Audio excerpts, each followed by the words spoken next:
Hey, muy buenas noches a todos. Deseo de todo corazón que el amor de Cristo Jesús esté con todos ustedes, amplexos en Cristo. Dios les bendiga mucho y sean bienvenidos esta hermosa noche a lo que es nuestro estudio y devocional bíblico, sistemático y expositivo de la palabra de Dios en base a la carta de Segunda de Tesalonicenses, capítulo 3, versículos del 12 al 13, lo que hoy hemos titulado que no nos cansemos de hacer el bien. Así que vamos a empezar, queridos hermanos, con nuestro estudio. Y bueno, antes de iniciar, como siempre, los invitamos a que nos acompañen en todas nuestras transmisiones en vivo que tenemos semanalmente aquí en Nueva Generación para Cristo. Los esperamos 3 veces por semana, los días miércoles, viernes y domingos. Los días miércoles y viernes los esperamos en un mismo horario.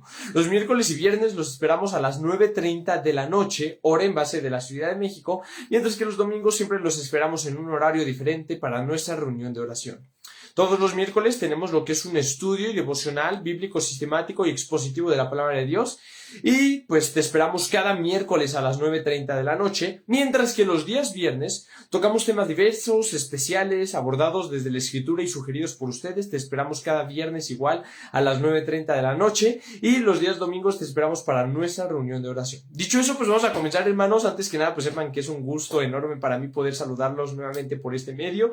Sean bienvenidos. Recomendaciones, como siempre, para poder empezar con nuestra transmisión en vivo, vayan por la escritura. Hoy la necesitamos. Vamos a estudiar hoy precisamente la palabra de Dios, así que vayan por ella, vayan por la palabra de Dios, traigan igual una libreta si quieren apuntar algo también, inviten a sus familias a ver esta transmisión junto con ustedes. Aprovechemos esta bellísima noche que el Dios nos ha regalado para poder estudiar juntos hoy en casa la palabra de Dios con nuestras familias. Y también pues aprovechemos, queridos hermanos, pues para poder estar juntos en casa y estudiar juntos la palabra de Dios. Dicho eso, pues ayúdanos también, por favor, a compartir esta transmisión en vivo en tus redes sociales con el único fin y objetivo de alcanzar a más personas con la palabra de Dios. Dicho eso, pues vamos a comenzar. Hoy vamos a ver ya, hermanos, hoy estoy muy feliz porque ya vamos a terminar con esta carta de Segunda de Tesalonicenses y vamos a empezar con un libro fenomenal que particularmente para mi vida ha sido de muchísima bendición, que es Primera de Timoteo. Pero ahorita vamos a ver lo que van a ser ya estos últimos versículos de Segunda de Tesalonicenses. Por eso es que estoy muy feliz y emocionado, porque ya estamos cada vez más cerca de terminar esta segunda carta, hermanos. Entonces esto es algo espectacular. Hoy vamos a ver lo que es el versículo 12 y 13. La próxima semana, primero Dios, vamos a ver lo que va a ser el 14 y 15. Y la siguiente semana vamos a ver 16, 17 y 18, que son los últimos 3 versículos. Así que hoy es nuestro antepenúltimo estudio de Segunda de Tesalonicenses, la cual es una epístola paulina, o mejor dicho, es una carta que el apóstol Pablo escribió a la iglesia en Tesalónica. Pero eso no quiere decir que sean simplemente las palabras de Pablo, sino que es la palabra de Dios inspirando, el Espíritu Santo inspirando a Pablo para poder escribir esto. Toda la escritura es inspirada por Dios. Por lo tanto, es una palabra bellísima, pero no solo es bella, también es perfecta, porque es la palabra profética más segura, la palabra de Dios. Entonces hoy vamos a empezar este estudio con esa mentalidad, que lo que ahorita vamos a leer son las palabras de Dios para nosotros, y que el hecho de que sea la palabra de Dios es de que la Biblia sea perfecta de principio a fin, que desde el Génesis hasta el Apocalipsis la Biblia es inerrante, es infalible, es fiel, es verdadera, es cristocéntrica, centrada en nuestro bendito Salvador Jesucristo. Y no solo creemos en la inspiración plenaria y verbal de la Escritura, sino también en su suficiencia y en su autoridad, sabiendo que es viva y eficaz. Así que buenas noches a todos. Saludos, mi amado ñaño Giovanni, bendiciones. Qué gusto verte ahora por este medio, hermano. Saludos a nuestra hermana María Guadalupe Bravo, a todos aquellos que se están conectando. Gracias por acompañarnos. Dejen por ahí un comentario para saludarles también. Y bueno, vamos a abrir la escritura en 2 de Tesalonicenses capítulo 3, versículos 2 al 13. Dice la palabra de Dios y leemos. Dice, a los tales mandamos y exhortamos por nuestro Señor Jesucristo, que trabajando sosegadamente coman su propio pan. Y vosotros, hermanos, no os canséis de hacer el bien. Entonces, hermanos, para poder entender estos versículos 12 y 13, permíteme recordarte un contexto muy importante. 2 contextos muy importantes. El primero es la situación social e histórica que estaba pasando en Tesalónica. Sé que lo he repetido muchas veces en los últimos videos, pero es para poder dar un panorama para aquellos que no han visto los últimos videos. Lo que estaba pasando en Tesalónica es que la iglesia se había infiltrado la doctrina que Jesucristo ya estaba en ese momento por regresar. Es decir, sabemos que siempre es inminente la venida del Señor, pero en ese momento literalmente se había metido el engaño de que Jesucristo ya estaba literalmente hablando a punto de volver.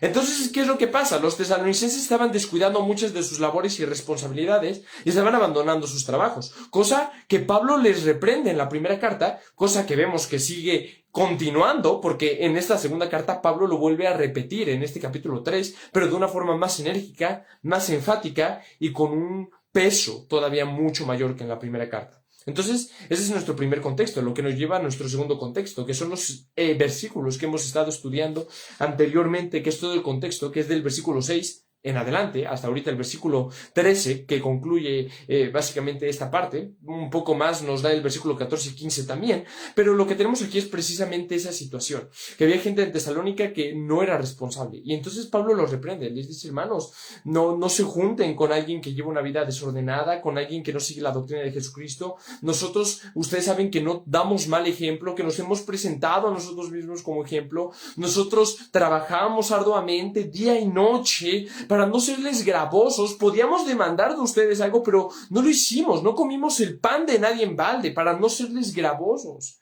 Y Pablo empieza a hablar, ¿no?, de que el que no quiera trabajar, que tampoco coma. Y entonces hemos estado hablando en estos últimos meses de la responsabilidad del creyente, de cómo debemos llevar vidas responsables, comprometidas, unas vidas útiles, unas vidas que puedan llevar a cabo su labor y su compromiso, no solo en un sentido espiritual, sino también en un sentido, vamos a llamarle secular, pero lo que va totalmente relacionado con lo espiritual. Y hemos hablado de cómo es malo hacer esta diferencia entre que, eso es lo secular, cuando en realidad, si somos creyentes, ya no hay nada secular en un sentido de que todo en nuestra vida ahora gira en torno a Dios. Nuestro trabajo, la escuela, cada responsabilidad que tenemos gira en torno a Dios, y de cómo debemos de ser responsables, de tener esa diligencia en nuestra vida cristiana. Y en ese contexto, lo que ahora nos dice aquí en el versículo 12 y 13, justo en el versículo 11, dice que aquellos que no trabajan, esa falta de trabajo los lleva a otros pecados. Y hablamos la semana pasada acerca de cómo la ociosidad y no cumplir con tus responsabilidades te lleva a pecar de una forma diferente y de una forma mucho más grave. Pablo dice, ¿no?, que aquellos que no trabajan andan entremetiéndose en todo, ¿no?, metiéndose en lo ajeno. Y entonces ahora Pablo dice en este versículo 12, Dios dice a través de Pablo, y ahorita vamos a ver con mayor énfasis esto, porque dice: a los tales, o sea, las personas que llevan esa vida de ociosidad, de responsabilidad, que no trabajan, que se entremeten en lo ajeno, etc. Dice: a los tales mandamos y exhortamos por nuestro Señor Jesucristo. Y este es un primer punto que quiero tratar contigo. Pablo dice, como ministro, como autoridad eclesiástica, como pastor de la iglesia, Pablo dice: mandamos y exhortamos. Y esto a lo mejor podría ser, vamos a llamarle de alguna forma, podría ser lógico. ¿En qué sentido? En que si Pablo es misionero, si Pablo es un apóstol, si Pablo fue aquel que fundó esa iglesia, él tiene como ministro la autoridad de poder dar una orden a la iglesia, que la iglesia debe de alguna forma obedecer, mientras sea bíblica y encaje con la voluntad de Dios. Pero Pablo no se conforma simplemente con decir: hermano, te mando, hermano, te exhorto. Pablo dice: mandamos y exhortamos en el nombre de nuestro Señor Jesucristo. Y es que esto es algo sublime, hermano. Esto es algo bellísimo cuando hablamos acerca de la autoridad pastoral que tiene un hombre delante de una iglesia cuando es verdaderamente un ministro escogido por Dios. Cuando hablamos acerca del ministerio pastoral, tenemos que hacer una distinción muy importante. Dentro de la iglesia todos somos hijos de Dios, aquellos que son parte de la iglesia y que verdaderamente son salvos, todos somos hijos de Dios. Y no hay nadie como mayor o inferior. Es más, la Escritura nos habla de que somos un cuerpo, de que debe de haber unidad entre nosotros. Y de que nadie tenga, por ejemplo, Pablo exhorta en Romanos 12, que nadie tenga una estima de sí mismo más alta de la que en realidad es, sino que cada uno lo vea como alguien mayor a sí mismo. Y eso es lo bello de la iglesia, que todos somos un cuerpo, una misma iglesia. Pero, del mismo modo, dentro de la iglesia Dios ha delegado y ha instituido autoridades, como lo son los ministros. Y algo que es ciertísimo con respecto a la autoridad de un ministro es que antes de que un ministro pueda ser ministro, hay diferentes filtros que se deben de pasar. Uno tiene que tener el llamado de Dios. Otro, la iglesia tiene que reconocer ese llamado, porque la iglesia es la que establece los ministros. Y podremos poner un tercero, que ese ministro o ese aspirante a ministro debe de cumplir con los requisitos bíblicos registrados en 1 Timoteo capítulo 3 y registrados en Tito capítulo 1 y capítulo 2. Si un hombre no cumple con estos requisitos, simplemente simplemente es algo que no concuerda con la Escritura. Entonces, una vez que un ministro tiene todas estas características y es puesto ministro por la Iglesia, algo bellísimo que sucede en este momento es que este hombre ahora tiene una autoridad dada por Dios dentro de esa Iglesia. Y esto es algo bellísimo que tenemos aquí, hermanos. Porque cuando hay un ministro, verdaderamente ministro, que Dios lo ha llamado a ese trabajo, que la Iglesia ha reconocido ese llamado de Dios, que cumple con los requisitos, un ministro bíblico, un ministro espiritual, un ministro que estudia la Escritura, un ministro que está en comunión íntima con Dios en la oración, cuando vemos un ministro, vamos a llamarle, conforme al corazón de Dios, hermanos, cuando ese ministro da una orden, tú te das cuenta de que es con un amor pastoral a la Iglesia y con una autoridad bíblica esa orden. Ninguno de nosotros como creyentes y como parte de una iglesia estamos sujetos a los mandamientos de un hombre, ninguno de nosotros, y no deberíamos de estarlo, no deberíamos de obedecer los mandamientos de un hombre, pero cuando tú tienes un ministro conforme al corazón de Dios que da una orden a la iglesia y tú examinas esa orden a la luz de lo que la Escritura enseña y te das cuenta de que es algo bíblico, es algo bellísimo. Porque te das cuenta de que no es simplemente una orden que al pastor se le ocurrió dar, que no es simplemente una orden que al pastor se le ocurrió simplemente por su capricho dar, sino que es algo que la Escritura misma está demandando de nosotros como iglesia. Y es lo que sucede aquí con Pablo. Es bellísimo porque Pablo está dando una orden a la iglesia. Pablo dice, hermanos, les mandamos y les exhortamos, pero Pablo añade una frase en la cual se engloba prácticamente todo y que le da totalmente sentido a la frase. Pablo podría decir, hermanos, les mandamos y les exhortamos que se abstengan de esto. Y ya, o sea, está bien. Pablo era un ministro, era pastor de la iglesia, era apóstol, tenía una autoridad dentro de la iglesia, pero Pablo tiene tanto cuidado pastoral dentro de la iglesia, y esto es bellísimo, que dice, hermanos, les mandamos y exhortamos esto en el nombre de nuestro Señor Jesucristo, porque Pablo estaba reconociendo, primeramente que nada, que aunque él era una autoridad dentro de la iglesia, la orden que él estaba emitiendo en ese momento no era su orden, sino que era una orden de parte de Dios. Hermanos, cuán bello es la labor de un ministro bíblico. Hermanos, déjame compartirte algo. Ningún hombre es perfecto. Y déjame ser más enfático en esto, o más específico, mejor dicho. Ningún pastor es perfecto. Todos los pastores que hoy en día conocemos, todos los ministros que hoy en día tenemos, todos los ministros que a lo mejor escuchamos sus enseñanzas en internet y que nos bendicen, o los ministros de nuestra iglesia local o de nuestras diferentes iglesias locales, ninguno de ellos es perfecto. Todos son hombres falibles y que están expuestos a equivocarse. Pero hermanos, esta humana debilidad que tienen los ministros, ¿cuánto más debe de llevarnos a cargarnos a nosotros como iglesia para orar por ellos? Pablo está dando aquí una orden, hermanos, les mandamos y les exhortamos en el nombre del Señor Jesucristo, pero tú recuerda el contexto de los primeros versículos del capítulo 3, Pablo le está diciendo a la iglesia, hermanos, oren por mí. Oren por mí. Sí, Pablo está dando ahorita aquí en el versículo 12 una orden, pero en los versículos 1, 2 y 3, Pablo está diciendo, hermanos, oren por mí. Pablo está pidiendo humildemente oración. ¿Sabes por qué? Porque Pablo entendía esto. Pablo entendía su naturaleza humana. Pablo entendía que no era un superhombre. Tú y yo podemos tener ese concepto hoy de Pablo, a lo mejor a veces, muchas veces exagerado, ¿no? Podemos ver a Pablo y podemos ver, wow, qué impresionante es Pablo. Y sí, sí lo era. Pero Pablo entendía que era un hombre. Dice, hermanos, necesito que oren por mí. Hermanos, esto debe de llevarnos a ese sentido. 1, a reconocer la autoridad de nuestros hermanos que son ministros y ver con cuánto amor presiden nuestras iglesias. Y entender que cuando ellos dan una orden bíblica, no son ellos los que están emitiendo la orden, sino es Dios a través de ellos. Pero esto nos debe de llevar también a un segundo punto, a orar por ellos, entendiendo que son hombres falibles, que se pueden equivocar, y que Dios los ayude aún en medio de esas equivocaciones que pueden surgir en el camino.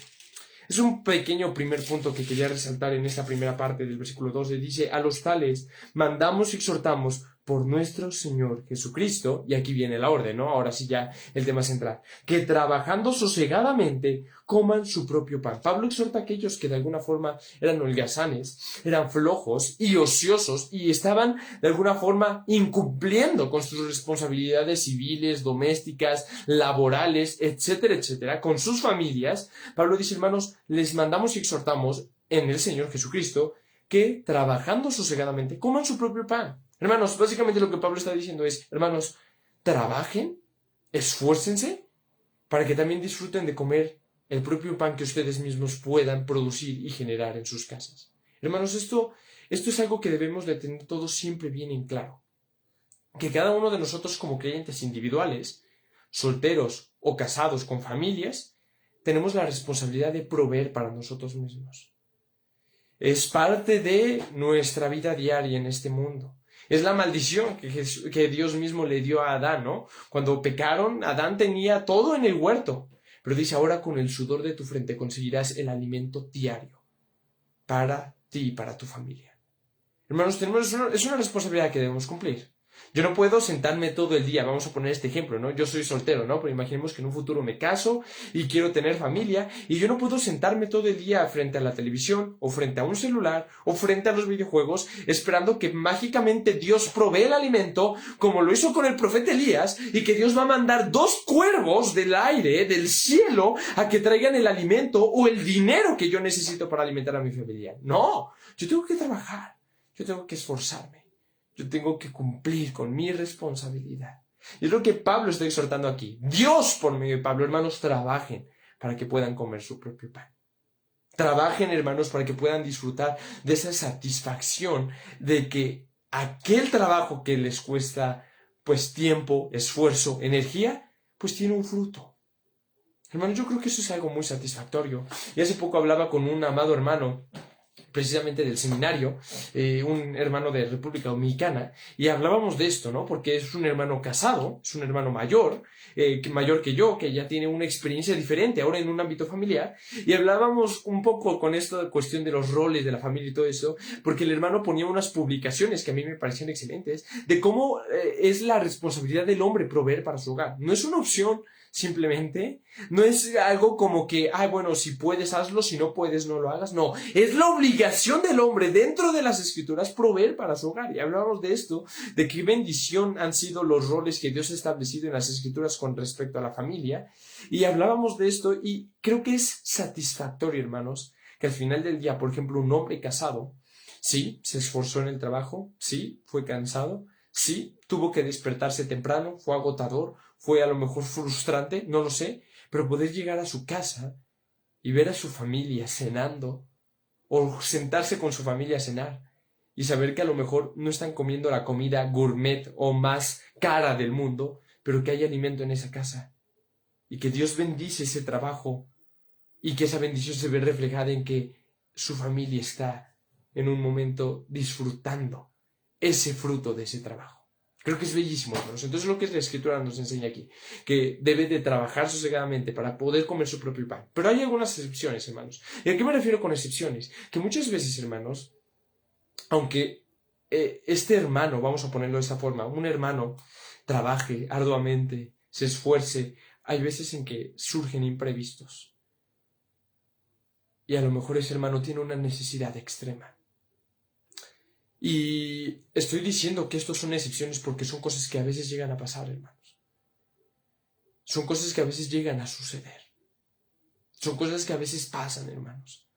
Supongamos, por ejemplo, que hay un hermano que trabaja, sí, provee para su hogar, todo bien, no hay de alguna forma como que necesidad de nada, tienen abrigo, tienen sustento, pero supongamos que en este momento este hermano se accidenta fuertemente en su trabajo o en cualquier otra cosa y en ese momento tiene que hacerse una cirugía y la cirugía sale carísima y el tratamiento hospitalario sale carísimo y además de esto, esa recuperación después del accidente lo incapacita por un tiempo de su trabajo.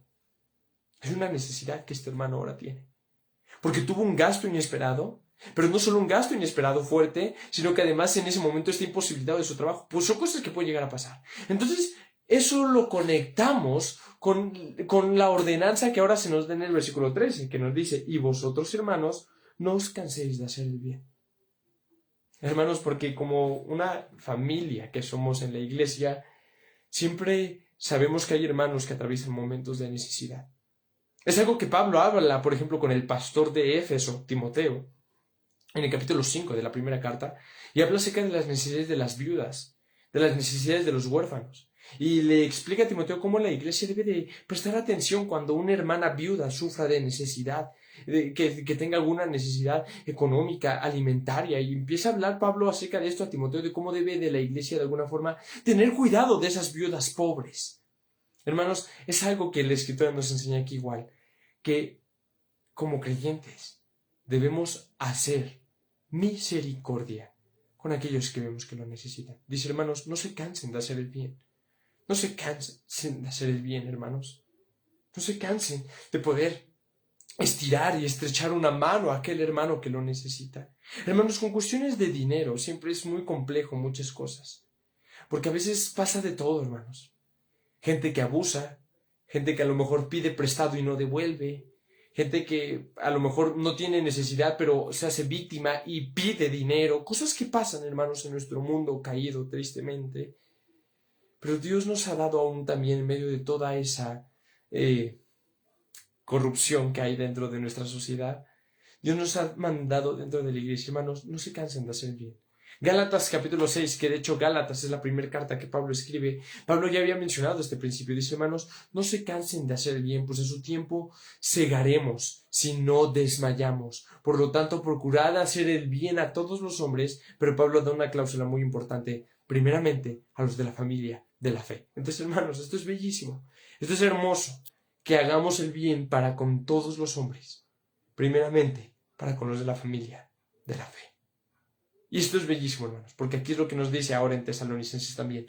No se cansen de hacer el bien. Y hermanos, creo que esto es algo bellísimo, porque es nuestro deber hacer misericordia. Si yo veo, por ejemplo, que hay un hermano en la iglesia que ese día no tiene para comer, y yo lo sé, yo sé que no tiene comida en su casa, y yo sé que tampoco tiene en ese momento la solvencia económica para poder ir y comprar alimentos, y yo le digo, como dice Proverbios, ay hermano, pues que Dios te provea para tus necesidades, y me voy. Hermanos, creo que estaría yo cometiendo un grave pecado en contra de mi hermano.